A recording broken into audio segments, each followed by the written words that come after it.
Okay, I am getting everything set up, checking the audio, making sure everything's all right. Just started the stream on Rumble, waiting for Beam to start up. On Rumble, I'm going to be streaming to from Rumble Studio to Rumble and X, as well as I believe I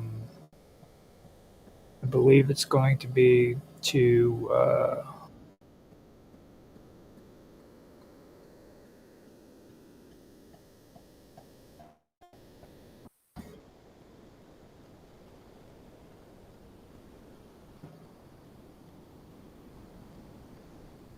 Okay, so um, DLive sounds good. I believe it's going to be to X and DLive from Rumble Studios, Rumble X Pro, and then DLive. And then on Beam, I'm going to be streaming to Beam, Twitch, Kick, and YouTube. So now I'm checking out the audio to find out what it sounds like. I'm going to check on Beam real quick. Beam sounds good. Let's get on Rumble, see if it's ready to go. Got my cat meowing in the background. Rumble sounds good. Now we have Old John or John Clark, whichever way you say it, depending on which channel you go to watch his stuff. Figured I would put him on here. Got some pretty cool stuff. So I'm gonna share it. X has to reload. DLive sounds good, like I said. Now Twitch sounds good. I'm also going to let everybody on Twitch know that they've limited the amount of, I guess I call them replays now, but whatever they are, on the recorded videos thing. So from now on Twitch, I'm not recording anything. It's just live stream. After this, it's over. There's no copy of it or anything like that. I'm doing that because I'm just sick of dealing with Twitch.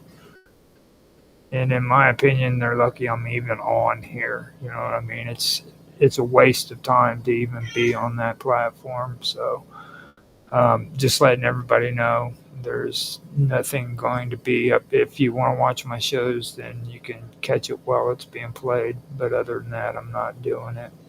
Let me check the audio. Audio sounds good on Twitch. Kick sounds good. And YouTube sounds good too. Yeah, the reason why I'm saying that is like now they only want to store like 100 millibytes or so of video or some shit when it comes to that. And I'm like, man, that's not even.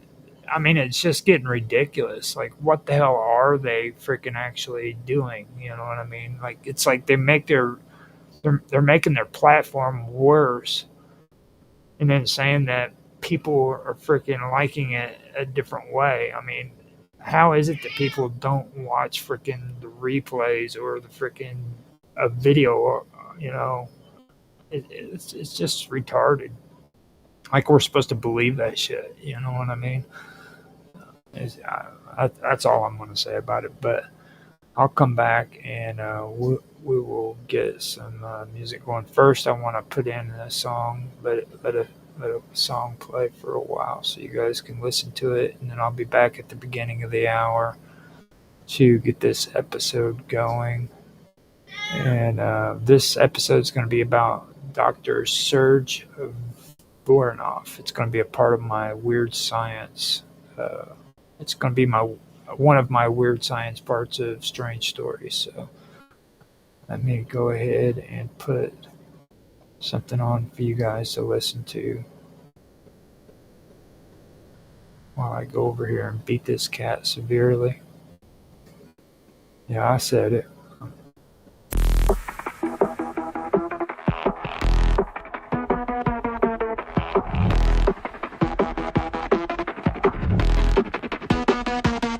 It's been too long and I feel the need. I got two pale hands and my head hanging low. Body shaking from my need again. There is nothing to do but turn up the gate.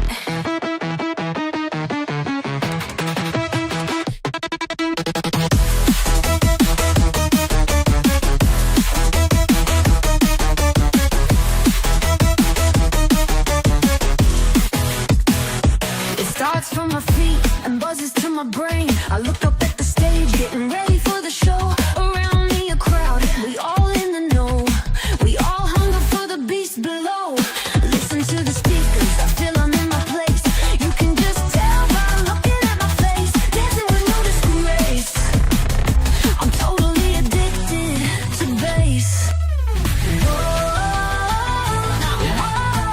The bass line shooting up my spine.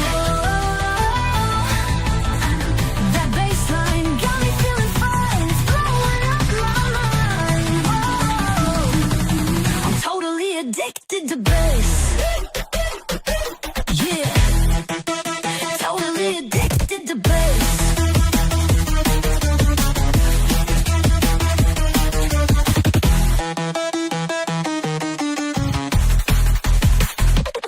The city hums with a low-end glow, a pulse that only the night can show. It's in the walls, it's in the air, a vibration that pulls me everywhere. I'm chasing shadows, I'm chasing sound, a frequency that turns the world around. It's not just me, it's in the crowd. We're all addicted, totally addicted. Bass, bass, bass, bass. Totally addicted to bass. Totally addicted to bass. That bass line filling up my mind.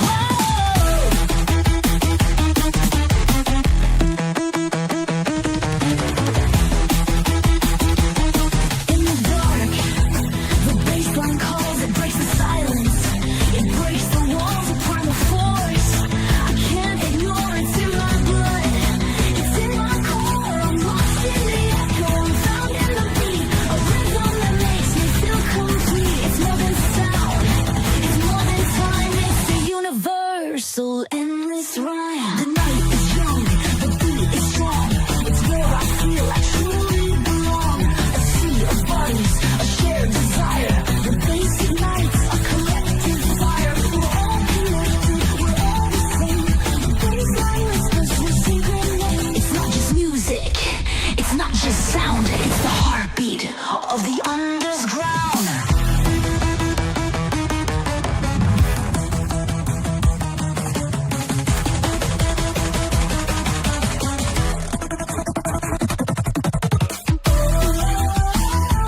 Totally addicted to bass. Totally addicted to bass. Neon lights, flashing colors in my sight. Music takes control as I step into the night. Vibrations in the air, like whispers in my ear. The echo of the bass is the only thing I hear. Bassline moving. Totally addicted to bass. Totally addicted to bass. Caught in the groove where my soul intertwines. Can't escape the pull. Can't resist the beat. And this censorship is letting me. Totally addicted to bass.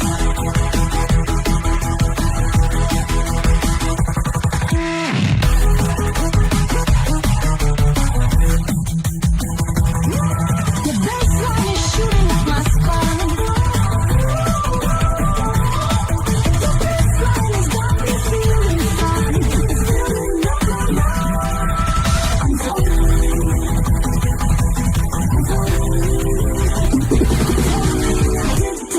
to bass.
Oops, I guess I forgot to hit loop on the song, huh? Well, sorry about that, guys. Let me see here. I can put another song in. That one might have just ended, so I got 10 more minutes to waste until the next or the top of the hour. So let's. I'm gonna do another one. I put them on different channels, or a different channel for the new ones that I just got from Mr. Robot. So I can do that on this one too. That way you guys can listen to them. These are from Mr. Robot too, by the way. He goes by Illuminati on Rumble if you guys want to check his channel out and subscribe to him. So he's got some pretty cool mix and everything. But check him out there and listen to some of his stuff. So here we go. Come on, honey, let the good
times roll.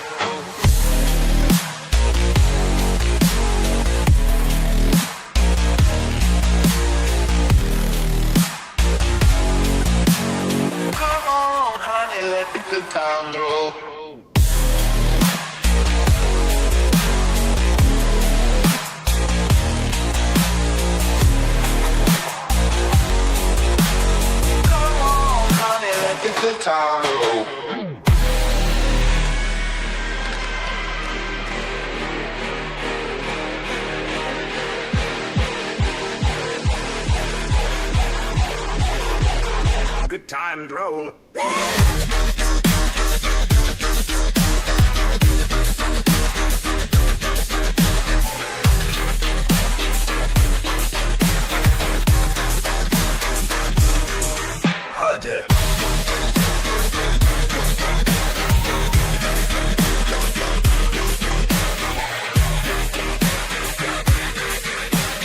Come on, honey, let the good time roll.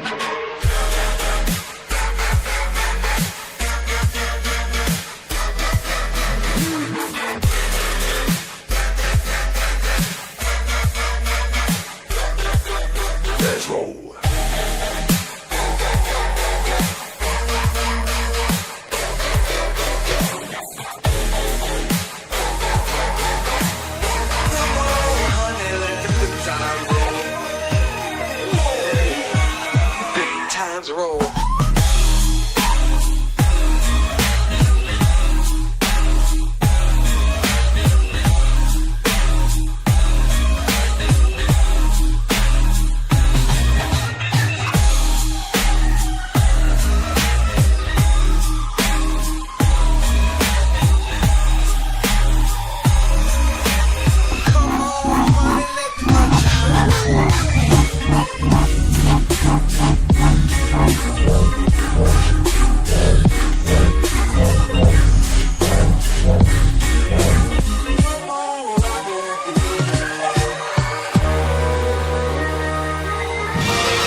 good time roll. I said let the good time roll. I don't care if you're young or old. You ought to get together and let the good time roll.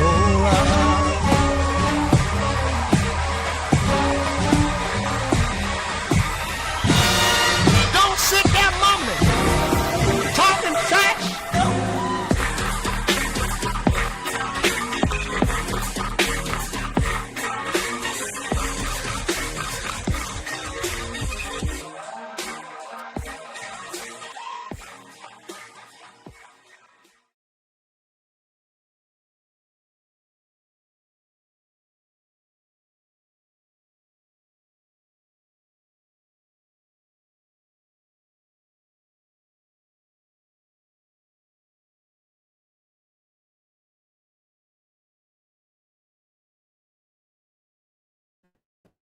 Okay, so it looks like we are almost ready. Now I've got to take John off the screen.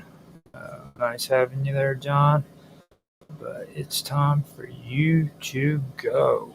So get this straightened out. I have everything up and running. I already did the audio check.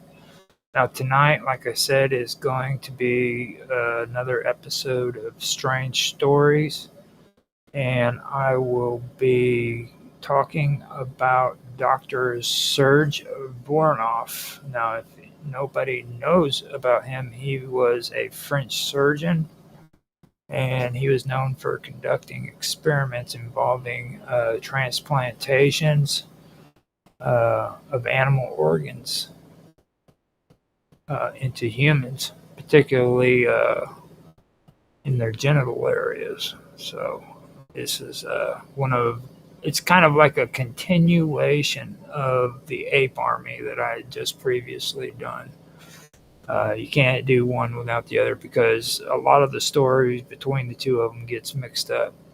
Like they mix, a lot of people mix the two into one story. Like this took place. I've been known to do it too. So. But that's generally what happens. So I did one episode for one doctor and then another episode for the other doctor. So that you know that we aren't always mixed up on this show, just some of the time. Well, most of the time. But not this time. Kind of.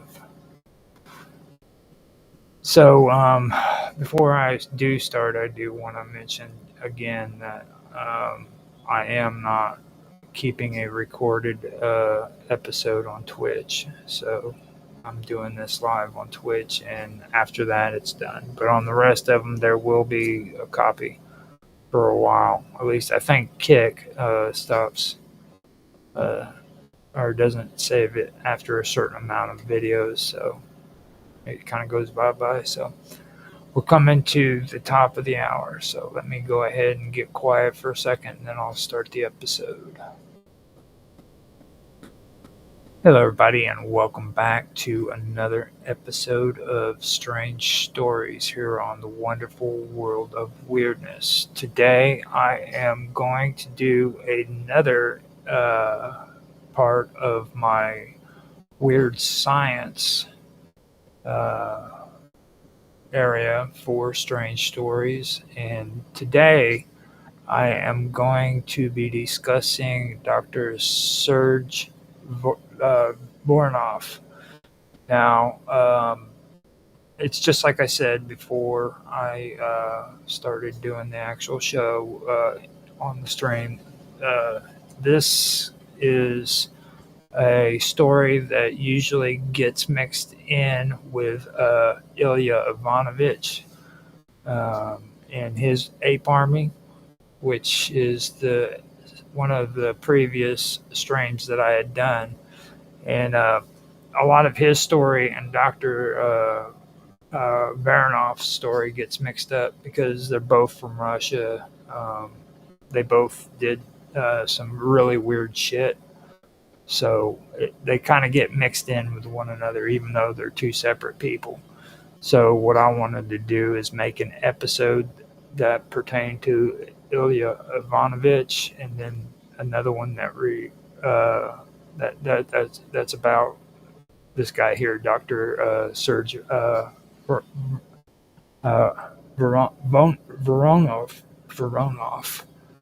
Voronov. Yeah. So Serge Voronov. With that being said, I will say thank you for anybody who watches ahead of time. I have an issue sometimes being able to keep up on chat. So if you do say something in chat and I don't respond to you, I apologize, because usually I'm concentrating on my notes. That way I try to keep the story that I'm telling as accurate as I can at the time. So with that being said, I'll let you guys know ahead of time. I will be checking the chats to see if anybody says anything and try to respond to you as I go. So with that, let me get to Dr. Sergey. I called him Serge, but Sergey Voronov. Dr. Sergey Voronov, he was a French surgeon who was known for conducting experiments involving the transplantation of animal organs into humans, particularly in the realm of attempting to improve human sexuality and vitality. Now, in the early 20th century, Dr. Voronov became infamous for his experiments with testicular grafts. Okay? He believed that transplanting the testicles of young animals, particularly monkeys, into older men could rejuvenate them and improve their sexual performance and overall vitality. His idea was rooted in earlier theories of rejuvenation and eugenics, which sought to use biological interventions to enhance or restore youthfulness. Now, Voronov's procedure involved transplanting monkey testicles into human patients, claiming this would increase testosterone levels, improve libido, and reverse the aging process. He also experimented with implanting the testes of young goats or monkeys into older men, hoping to restore sexual vigor and energy.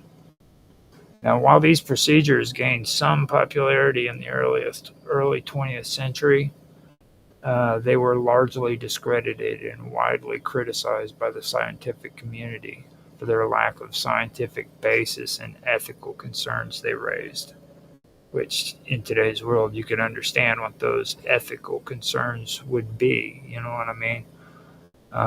The transplantation surgeries were invasive, often resulting in complications, infections, and failure of the grafts. Now, Dr. Voronov's theories were eventually dismissed, and he became the subject of ridicule, with his rejuvenation procedures considered like pseudo-scientific and ethically questionable. His work is now largely seen as an early example of unethical experimentation in the realm of human enhancement, and he is often cited as an example of the dangers of pseudoscience in the field of medicine and biology. Now, while not exactly related to penis extensions, his experiments were part of a broader movement of attempting to enhance human sexuality and vitality through the use of animal organs, transplants, and other unproven medical techniques. Now, Dr. Voronov, he lived between 1866 and to 1951. Okay, and he was a French-Russian surgeon. He was a scientist known for his controversial experiments, like I said, of rejuvenation through gland transplantation. Now, his most infamous research involved grafting monkey testicle tissue onto human males, attempting to restore youth and vitality. Now, though he was initially celebrated for his work at the time, he later fell into obscurity as his theories were discredited by the scientific community. Okay, now like I said, he was born in Russia in 1866, and he studied medicine in France at College de France under the prominent physiologist Claude Bernard. Now, he specialized in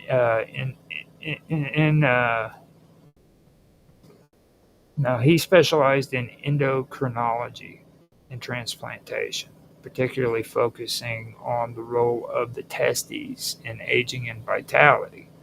After working as a surgeon in Egypt, where he observed castrated eunuchs and noted the effects of hormone loss, he developed an interest in glandular rejuvenation. Now, Varnoff believed that aging was caused by a decline in hormonal secretion, particularly testosterone.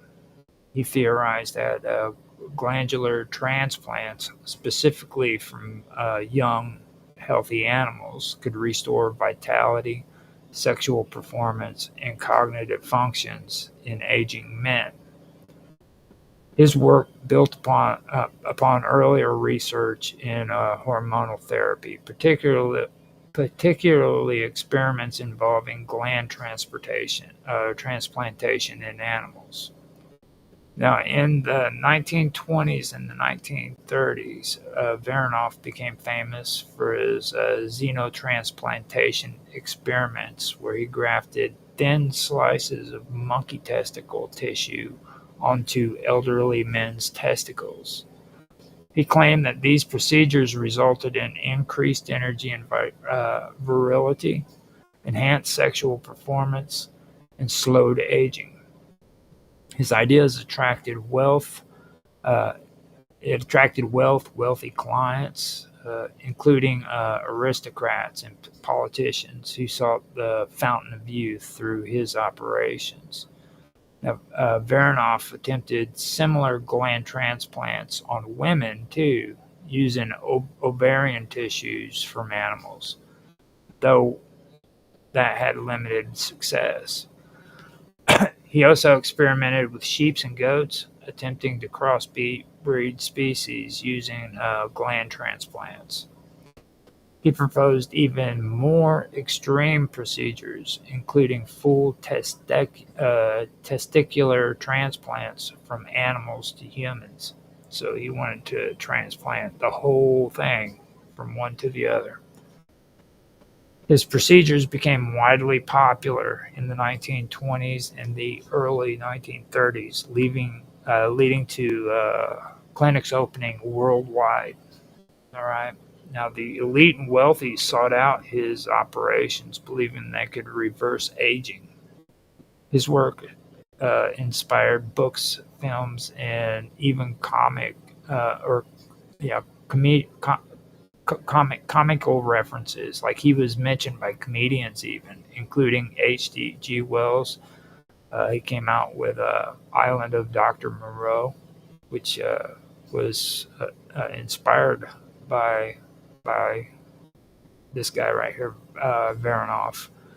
And he also inspired early sci-fi depictions of like human-animal hybrids and stuff like that. Now, by the late 1930s, as hormonal science advanced, Varnoff's theories were increasingly debunked. Scientists realized that testicular grafts from animals did not integrate into the human body or restore youth. With the rise of synthetic hormones such as testosterone treatments, his surgical procedures became obsolete. He was dismissed as a fraud or pseudoscientist, and his reputation eventually collapsed. After World War II, his work was largely forgotten, and he died in obscurity in 1951.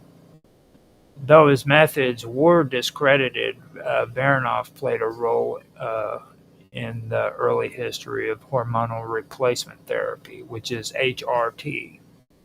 Now, his research contributed to the development of modern endocrinology and testosterone treatments. Now, today, his name is mostly associated with scientific quackery, but he remains a historical figure in early organ transplantation research.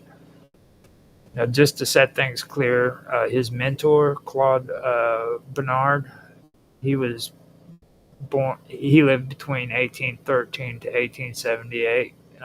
He did not show any known interest in gland transplantation or rejuvenation experiments like those that Sergei Baranov did. So Bernard was one of the most influential physiologists of the 19th century. Okay, but his work focused primarily on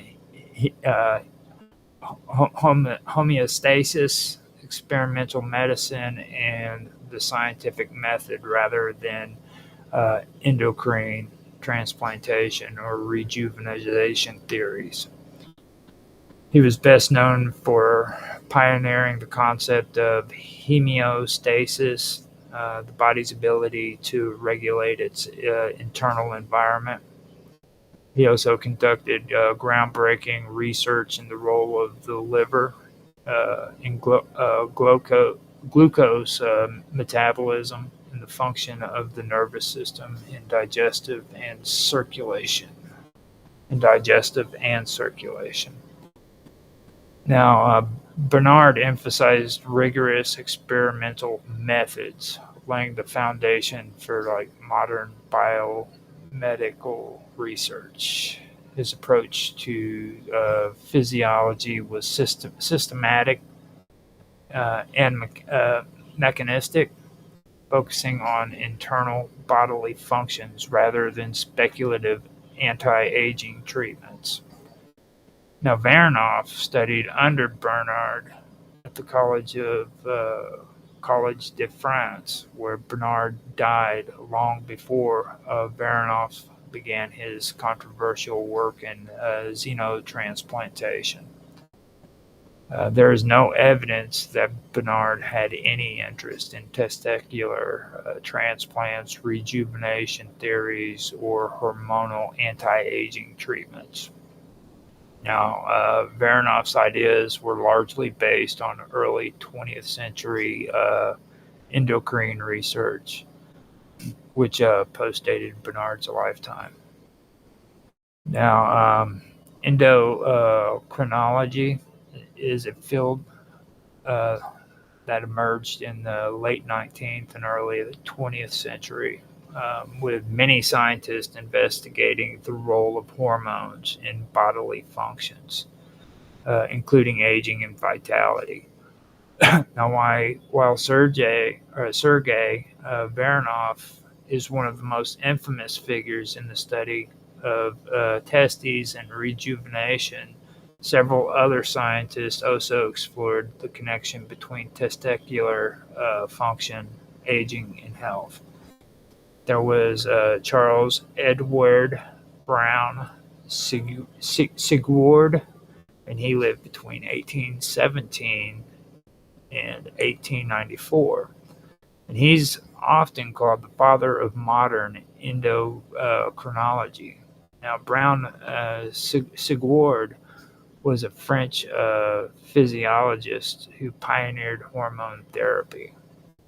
Now, in 1889, at the age of 72, he self-injected extracts from animal testes, mainly dogs and guinea pigs, and claimed it rejuvenated him, increased his energy and strength. Okay. Though later debunked, his work inspired further research into hormone replacement therapy. His testicular extract experiments laid the groundwork for the later discovery of testosterone. Testosterone. I always have a hard time saying that. I always call it testosterone, but it's actually testosterone. Now, after him, there was also Eugen Steinig. Now, he lived between 1861 and 1944, and he was an Austrian physiologist and endocrinologist who studied the effects of sex hormones on aging and vitality.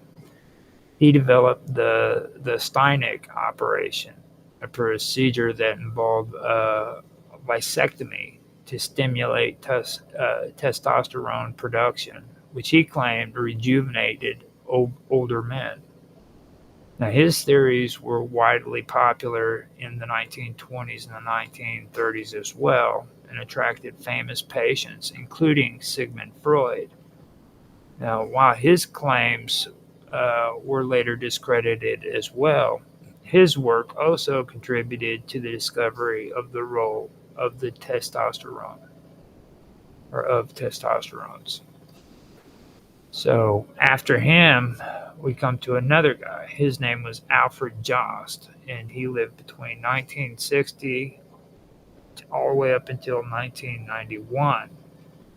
Now, he was a French endocrinologist who studied fetal sex differentiation and the role of testosterone in male development.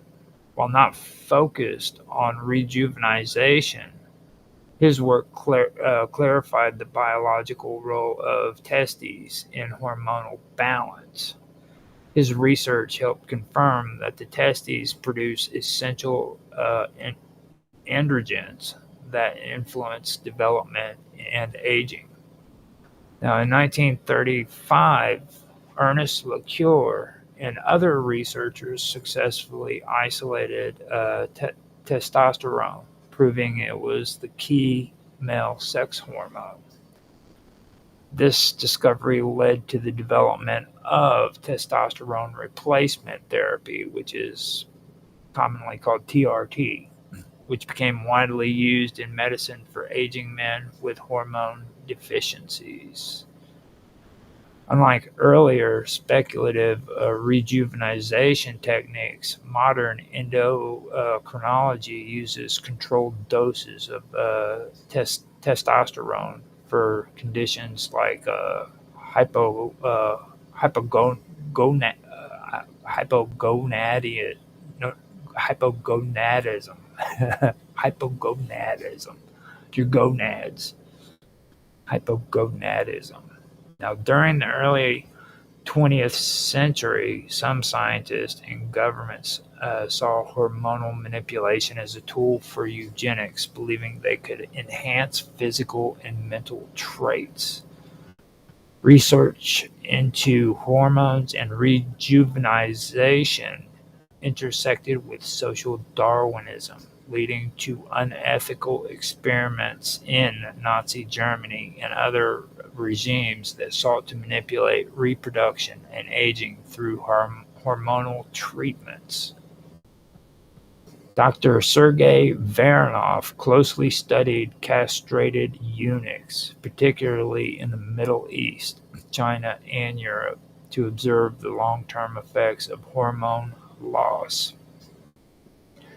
His observations formed the foundation for his controversial testicular grafting experiments, where he sought to reverse the effect of aging and hormonal decline.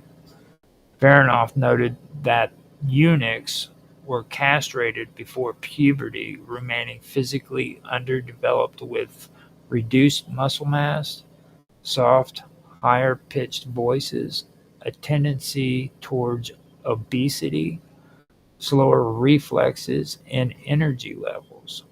Those castrated after puberty lost muscle tone and strength over time and aged prematurely. And that's those castrated after puberty. Now, he reported that many elderly eunuchs appeared less mentally sharp, displaying slower reaction times, weakened memory, lack of motivation or vitality. He concluded that hormones from the testes played a role in maintaining brain function and mental acuity. Now, eunuchs were known to be docile and lack sexual desire after castration. Many developed depression or emotional instability, which Baranoff attributed to the loss of androgens. He theorized that testosterone regulated mood and overall well-being, not just reproduction. Baranoff also observed that castrated men often aged faster in their faster than what their non-castrated peers did. He believed this was due to the absence of testicular hormones, which he saw as essential for youthful energy and cellular regeneration. His theory restoring these hormones could reverse aging and prolong life. This was based on his findings, and based on his findings, Baranoff sought a way to restore lost hormones by implanting testicular tissues from monkeys and chimpanzees into older men.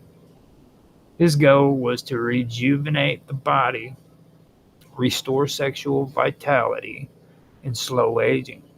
Well, this procedure did gain popularity in the 1920s and the 30s. Like I said before, they were later debunked as ineffective. Now, Dr. Sergei Baranoff was a Russian-French surgeon, all right, like I previously mentioned, but I'm going to mention it again. And he became fascinated with the idea that aging could be reversed by reintroducing hormones lost over time.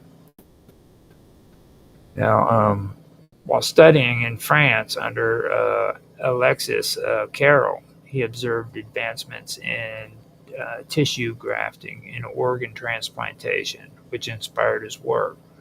His interest in endocrinology deepened when he noticed that castrated animals and humans age prematurely due to testosterone loss. He believed that replacing or rejuvenating hormone-producing glands could restore youth, energy, and sexual vitality. Baranoff began by grafting testicles from young animals into older ones, and primarily that was between rams and goats. He reported that older animals became more energetic, muscular, and sexually active after receiving testicular tissue from younger ones. Now, encouraged by these results, he moved to human experimentation. Baranoff implanted thin slices of monkey and chimpanzee testicular tissue into elderly men's testicles. He didn't fully replace human testicles, but instead inserted animal glandular material into the scrotum, hoping it would graft and restore hormone production. Now, Baranoff reported that patients who received transplants regained sexual potency, experienced higher energy levels, had improved cognitive functions, showed reduced signs of aging, better skin tone, fewer wrinkles. His procedures gained immense popularity, like I said, in the 1920s and the 1930s. And this was mostly among wealthy men, including politicians and celebrities. And these guys were usually seeking rejuvenation operations and stuff of that nature. Varanov seriously did believe that other glands could be used for rejuvenation. He explored thyroid and adrenal gland transplants to treat aging and hormonal balances. He theorized that hormones controlled the body's vitality, and replacing worn-out glands with younger, functional ones would extend life expectancy. Now, by the 1930s, as endocrinology advanced, scientists realized Varanov's grafts didn't function as he claimed that they did. The body actually rejected the foreign tissues, and no actual hormonal benefits were proven.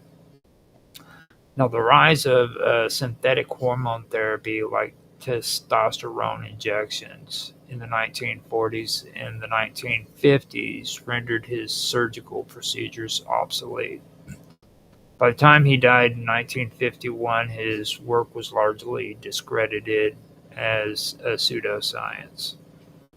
Now, while his methods were ultimately flawed, Varanov's ideas did contribute to early research in hormone replacement therapy, which is HRT, studies of testosterone's role in aging, the eventual development of synthetic testosterone for treating hormonal deficiencies, things of that nature. Now, glandular rejuvenation is the concept of restoring youth, vitality, and function by replacing or stimulating endocrine glands, organs responsible for replacing hormones that regenerate metabolism, growth, reproduction, and aging. The idea suggests that aging is caused by hormone decline, and replacing lost hormones can reverse aging effects. Now, early pioneers believed that transplanting glandular tissues or using hormonal extracts could restore lost function in aging individuals. Now, like I mentioned before, there was Charles Edward Brown, Sagard, and he was one of the first scientists to suggest that hormones controlled aging and vitality. Now, in 1889, he injected himself with extracts from dog and guinea pig testicles. If you guys remember, I mentioned that just now. He claimed that it increased strength and libido. And this is where I would personally tell you that I personally don't care what time period it is, I will not inject anything that's from a dog or guinea pig, or especially their testicles, into me. And he did this voluntarily on his own, to himself, So that kind of sticks out to me when I hear that. Now,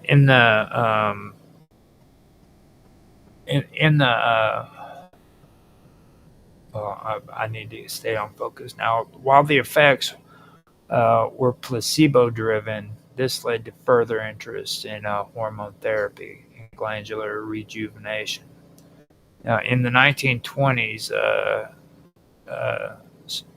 Sergei Varanov became famous with transplanting monkey testicle tissues into human men. And that was to restore sexual vigor and youth.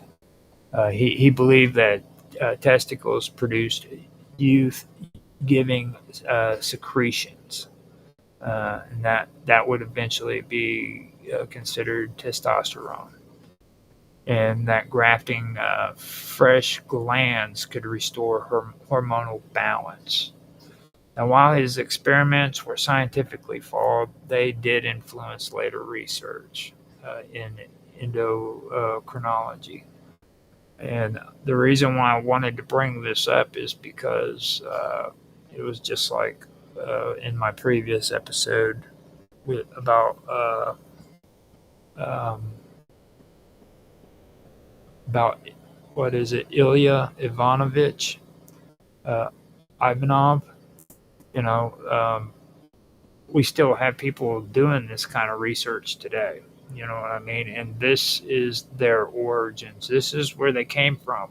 You know what I mean? This is research with monkeys and orangutans and their genetics and their freaking grafting their skin on our penises and things of that nature. So it's just, you know, people think that everything's cut and clear and clean and that the world is just hunky-dory, but they don't understand why we have the life we have today. You know what I mean? This is how all that started. This is all about male enhancement. You know what I mean? All those cool commercials you see on TV. And she'll like it too, you know. Just putting it out there. This is where all that comes from, you see. So let me see. Grafting fresh glands could restore hormonal balance. Now, Austrian scientist Eugen Steinberg proposed that blocking sperm release via vasectomy forced the testicles to produce more testosterone. Some believe that this procedure delayed aging, though later studies debunked this claim as well.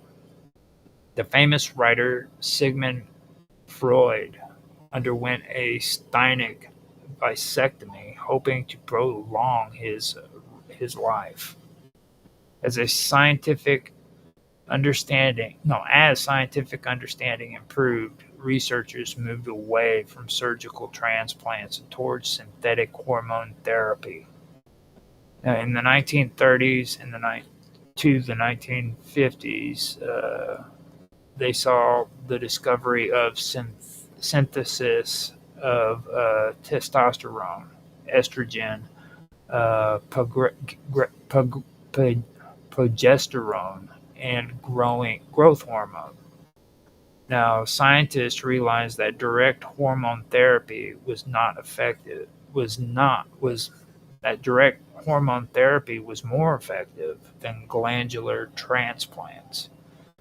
Testosterone replacement therapy, which is TRT, became a treatment for male aging and testosterone deficiency.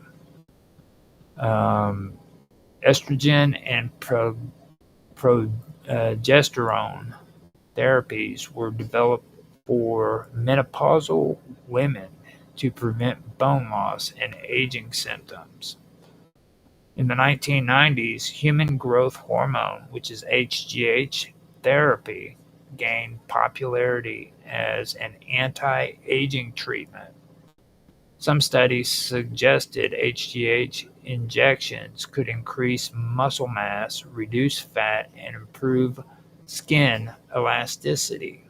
However, long-term studies found risks like cancer growth, insulin resistance, and heart disease. Today, glandular rejuvenation is based on scientific endocrinology, using targeted therapies rather than crude surgical methods. Now, bioidentical hormone replacement therapy, which is BHRT, uses hormones chemically identical to natural human hormones. So it treats menopause, andropause, and thyroid disorders. It can be administered through creams, injections, or pills.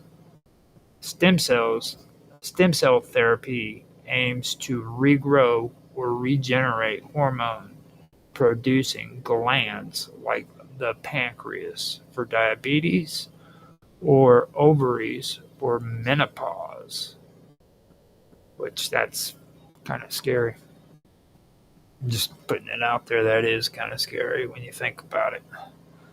Now, research in pituitary gland regeneration could one day restore natural hormone production.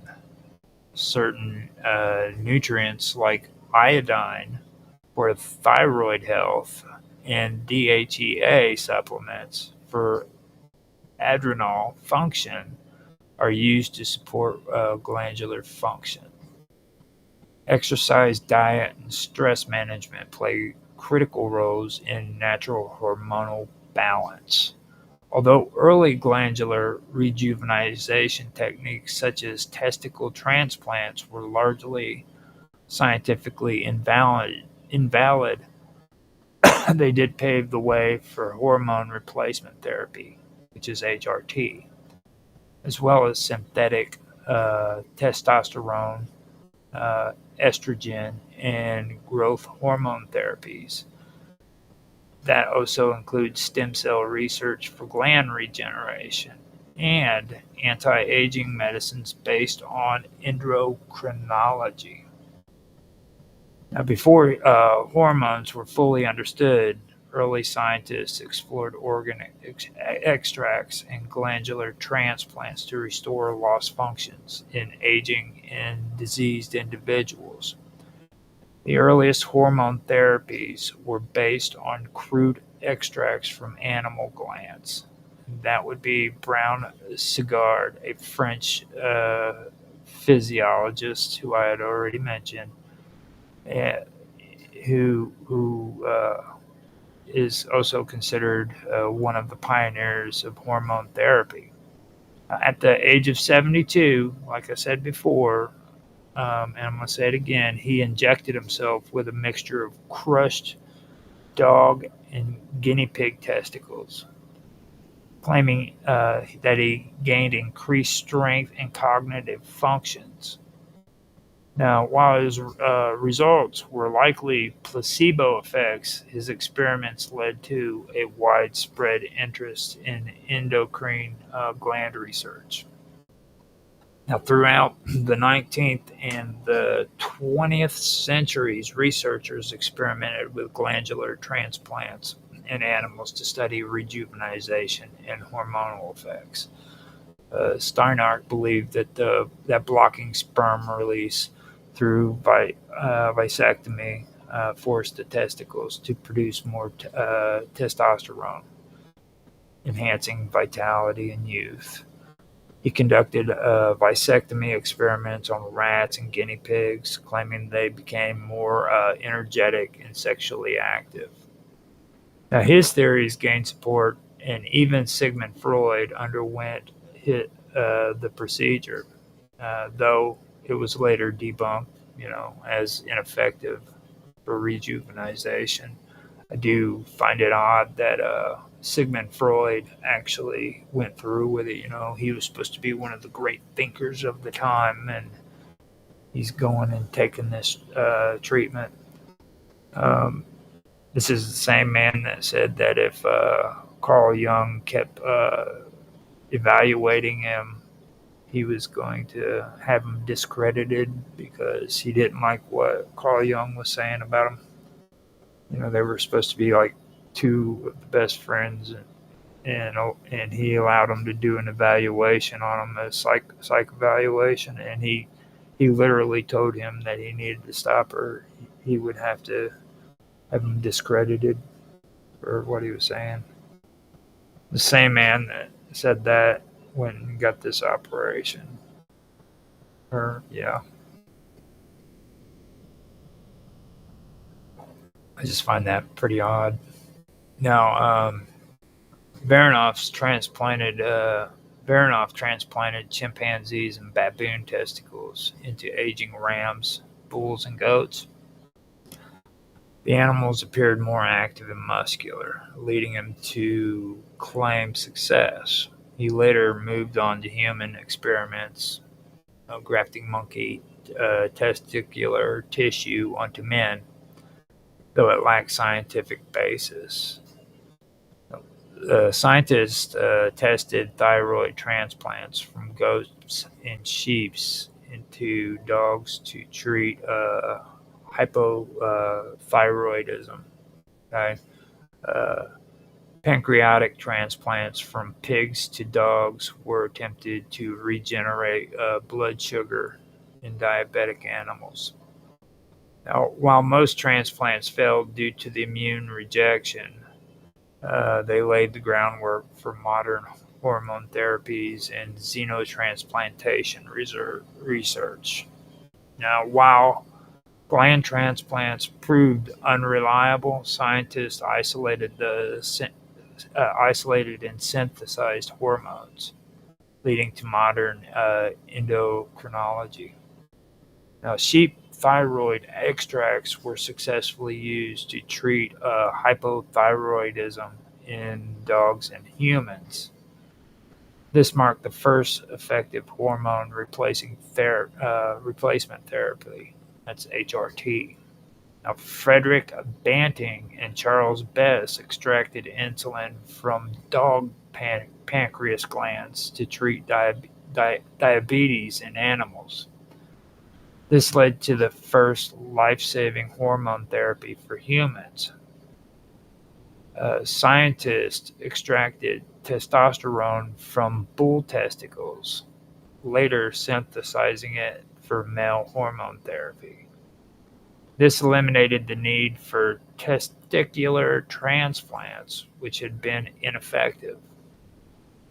Earlier gland transplants lacked scientific controls and often relied on anecdotal reports,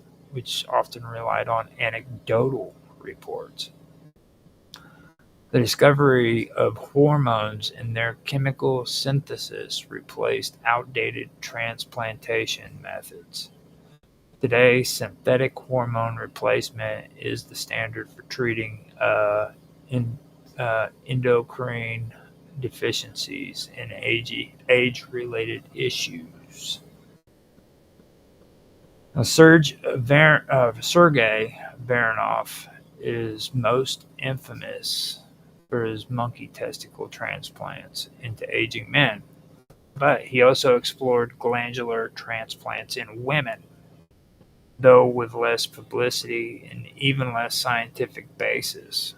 Baranov believed age-related decline in men and women was caused by hormonal deficiencies, particularly in the gonads, the testes in men, and the ovaries in women.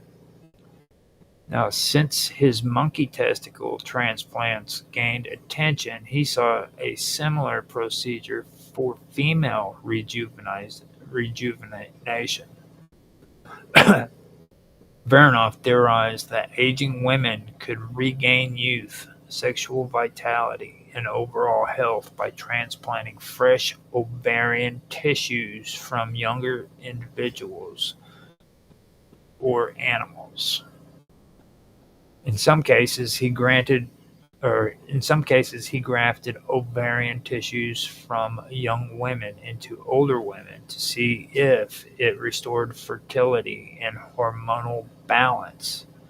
He also experimented with primate ovaries, attempting to graft monkey ovarian tissues into women, similar to his testicle grafts in men. Now, Baranov claimed that his female patients experienced increased energy and vitality, improved skin elasticity and appearance, enhanced libido and sexual function, possible restoration of menstruation and menopausal women. However, no scientific validation supports these claims, and the results were largely anecdotal.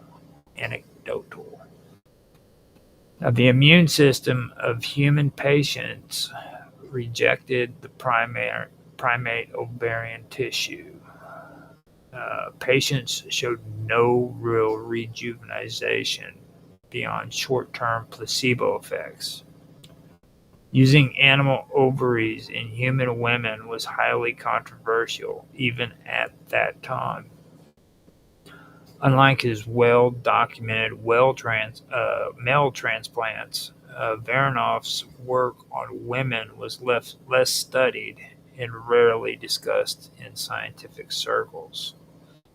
Now, by the 1930s, scientific advancement in hormone isolation like estrogen and testosterone proved more effective than gland transplants.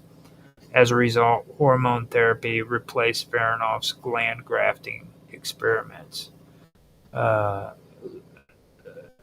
Now, Varanoff's experiments with sheep and goats were an extension of his broader interest in glandular transplants and hybridization, where he sought to test the effects of cross-species endocrine grafting. His goal was to explore whether transplanting glands from one species into another could induce physiological changes, including potential hybridization effects without traditional breeding. Now, Varanoff attempted to graft testicles and other glands from goats onto sheep, and vice versa, to see if this altered their growth, metabolism, or fertility. He implanted goats' testes into sheep and sheep testes into goats in hopes that the hormones produced would influence the host animal's traits. Some records indicate that he also transplanted ovaries and thyroid glands between the two species. He theorized that the transplanted glands might induce hybrid characteristics in the host animals, despite them not being genetically crossbred. Now, Varanoff was testing the idea that glandular secretion, which is hormones, were more influential than genetics in determining biological traits. Sheep with goat testicles would develop goat-like traits such as greater agility or different wool texture. Goat recipients of sheep glands might exhibit sheep-like behaviors or growth patterns. The endocrine system alone might override genetic barriers, possibly enabling interspecies traits. This concept was in line with the earlier endocrine-driven theories of heredity and development, which were later debunked in favor of modern genetics. The results of Varanoff's experiments were not well documented, but some of the animals survived with functional transplants, suggesting that hormonal activity from foreign glands could influence the host animal's physiology.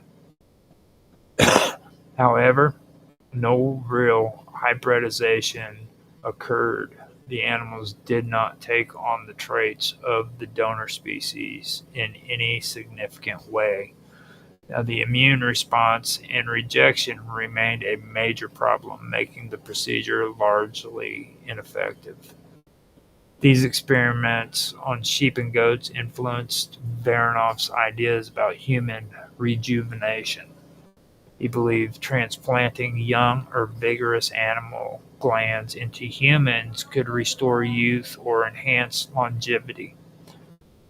Now, his work laid the groundwork for later hormonal therapies, though his methods were ultimately discredited. The history of hormone replacement therapy, HRT, and testosterone treatments dates back to early medical experiments in the 19th and early 20th century, where scientists first recognized the role of hormones in aging, vitality, and reproductive function. The pursuit of hormonal rejuvenation led to a series of experimental treatments, some scientifically groundbreaking and others highly controversial. One of the earliest recorded hormonal replacement experiments was conducted by Brown Segard, a French physiologist. Now, like I said before, at the age of 72, he injected himself with a serum made from crushed dog and guinea pig testicles. Now, he believed that this would restore youth and strength. Now, hold on, I got to pause this real quick. I have some issues going on. I'll be right back.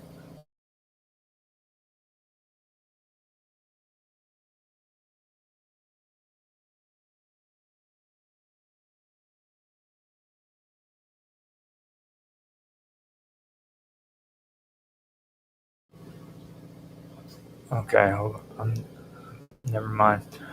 So now highly controversial. One of the earliest. Yeah, I already did that. Now, at the age of 72, he injected himself with a serum made of crushed dogs and guinea pig testicles, like I said, believing it would restore youth and strength. Now, he reported an increase in energy, muscle strength, and mental clarity, which sparked a medical movement around organotherapy. The idea that extracts from animal organs could rejuvenate human health. Now, later analysis showed that his testicular extracts contained little active testosterone, and his results were largely placebo-driven. Now, inspired by Brown Segard, Vernoff took the concept further. He grafted testicle tissues from primates, particularly chimpanzees and baboons. But he grafted those testicular tissues into human men to restore their virility and reverse aging. Now, his patients reportedly experienced an increase in libido, energy, and overall well-being, but the process lacked scientific validity and fell out of favor as endocrinology advanced. Now, in 1927, scientists identified androsterone, an early form of testosterone, from urine samples. Now, in 1935, German chemists Adolf Butenandt and Leopold Ruzicka successfully synthesized pure testosterone, marking the beginning of modern androgen therapy. The ability to synthesize testosterone led to its medical application in treatment hypogonadism, which is low testosterone levels, delayed puberty, and muscle wasting conditions. Testosterone injections became available in the late 1930s, primarily for treating men with low testosterone production. Now, like I said before, when it comes to World War II, there were things that took place there. World War II soldiers were given testosterone to boost endurance and recovery. Now, some early bodybuilders and athletes experimented with testosterone for muscle growth, setting the stage for later performance-enhancing drug use. Testosterone treatments became a standard therapy for age-related testosterone decline in older men. Synthetic anabolic steroids, derivatives of testosterone, were developed leading to their widespread use in sports, bodybuilding, and medical treatment for muscle wasting diseases. Now, we go from, doctors Sergey Baranov to steroids, So you kind of put the dots together on where this stuff originated and what it contributed to throughout history, I'll just leave it at that. So by the 1970s and 1980s, research began exploring testosterone replacement therapy, which is TRT, for men with age-related testosterone decline, though concerns about cardiovascular risk did emerge. Testosterone therapy became more refined with new delivery methods such as gels, patches, and slow-release injections. Men's health clinics began promoting testosterone optimization for vitality, energy, and libido. Studies explored testosterone's impact on cognition, bone density, heart health, and mental well-being. There's also controversies that continued over misuse in athletics, potentially cardiovascular risk, and ethical concerns surrounding testosterone therapy in aging men. Not to mention the fact that HGH, human growth hormones, are highly addictive. That's one thing that I do know from being in recovery and being around people who are addicted to the steroids and the lifting weights. Okay, like I was never that kind of a drug addict, but understand when I say there are drug addicts who are weightlifters and they're addicted to it. These people have to stay away from eugenics. They have to stay away from GNC, because even when they take those powders, it just stimulates them to where they need to have more. It's like with me, if I turn around and smoke pot, I'm going to want something harder eventually. So it's going to start out with pot, maybe alcohol, then freaking pot, whichever. But eventually I'm going to want to go to the stronger drugs. It's not going to be enough, you know what I mean? And that's the kind of thing that happens with people who are addicted to steroids. They don't just do it for the body mass. They literally become addicted to it. So that's another thing that's a problem. And the thing of it is it's like all of this and all of this crazy Frankenstein science in medicine, starting out with Dr. Sergey Baranov and Ivanov and his ape soldiers. All of this is what we have today when it comes to progress in scientific knowledge. This is where it came from. This is the kind of stuff that people don't hear about. You know what I mean? This is the kind of things that was going on behind closed doors back in the day when stuff like this wasn't supposed to have been going on. I find it pretty fascinating.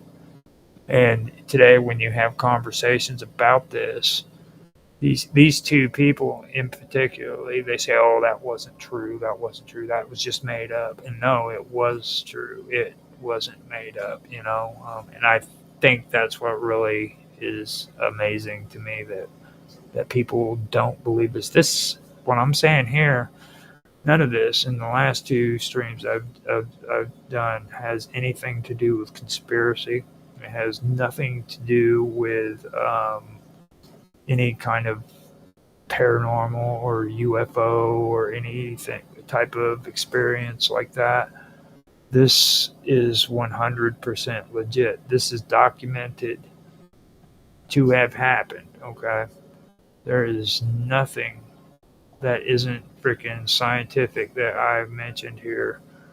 Well, I'm not going to say scientific. It actually happened historically. Okay, um, so if you don't believe me, check it out. Go do the research. You'll find out. You'll find out real quick that this stuff is real, and it did happen.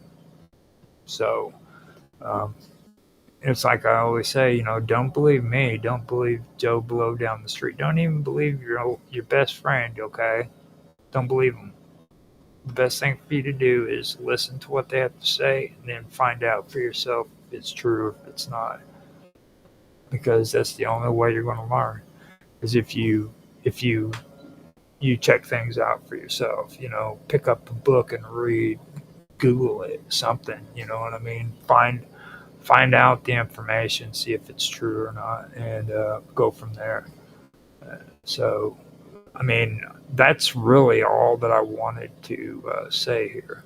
I've been wanting to do this one as well as my stream for Ivanov,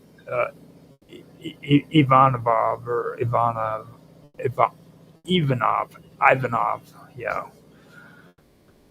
I've been wanting to do these two because back in the day, man, I used to get the stories mixed up. At one time, I had heard both stories, and I actually thought that they were both part of the same story.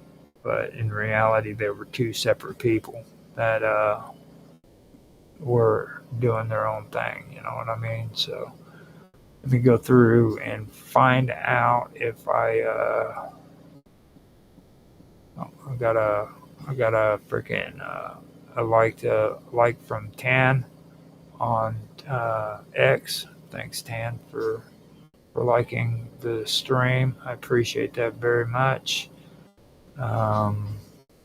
And let's see. I don't think I have anything else going on right now. I think Mark said something to me. Oh, Chemical Summer said on YouTube. I will be. What is it? She said, "Wow, you're American." Yes, I'm American.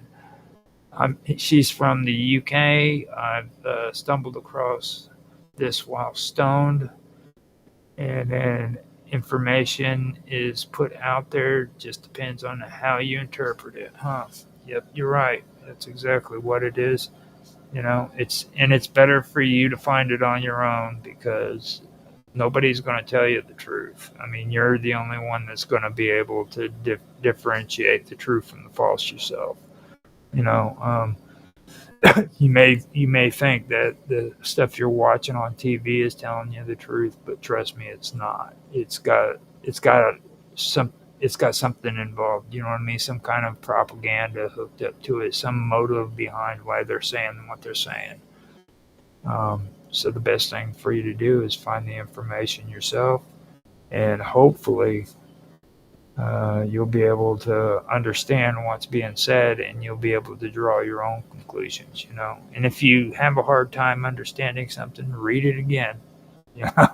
That's just because there's a lot of stuff out there that's hard to understand, but that just means you have to read it again and take it a little bit slower so you can figure it out. Because that's the way things work when you're trying to find out the truth. You're wanting to actually look at what's being said and determining what's being said first off, and finding out the truth that way. Yep, you're right. She said the world is always lying to us through TV, man, and I agree with you. So thank you very much for putting comments into the comment section. I appreciate that. I don't get too many people who come in and actually talk and chat, so that is a big deal for me. So thank you for doing that. Let me see here. Yep. So it looks like we have covered everything, and I am going to go ahead and end the stream here, and because I've run out of stuff to talk about. I really don't want to talk about monkey testicles anymore. I've had I've had my hour and a half of testicle fun for the day. So I am really glad that you guys showed up to listen. If you guys want to check the wonderful world of weirdness out, you can check it out on YouTube. You can check it out on Rumble. You can also check it out, or you can check my channels out. Thank you very much, Chemical Summer. She said good night, and good night to you too. Thank you. And you can also check me out on Beam as well as on X. Now on X, I'm Roger Hanson at ROGLOL1973. Now DLive, you can check me out there too. I am on DLive as Live with Roger Hanson, and Twitch, yeah, whatever, whatever. You're not going to be able to see any videos there of me whatsoever. That's recorded. I've stopped doing that. They've done some crazy stuff on there. So what basically is when I'm live on there, you can watch the show, but there's not going to be a recorded version afterwards. They've dropped the whole I forgot what they call it now. They call it like I can easily just video producer highlights. That's what it is. They've like given like a certain amount of memory for highlights, and I'm like, whatever, dude. I'm just not dealing with it. So if you can catch me live on Twitch, go for it. You know what I mean? I'll be there, but I'm not really. I'm trying not to be upset about it. It's just ridiculous, It really is just completely ridiculous. But anyhow, I'm also on Kick. If you guys want to check me out there, you can check me out under Roger_Hanson. So, and since I've done a plug on myself, I am done. I'm going to end this and say thank you and have a good night. I hope you guys enjoyed.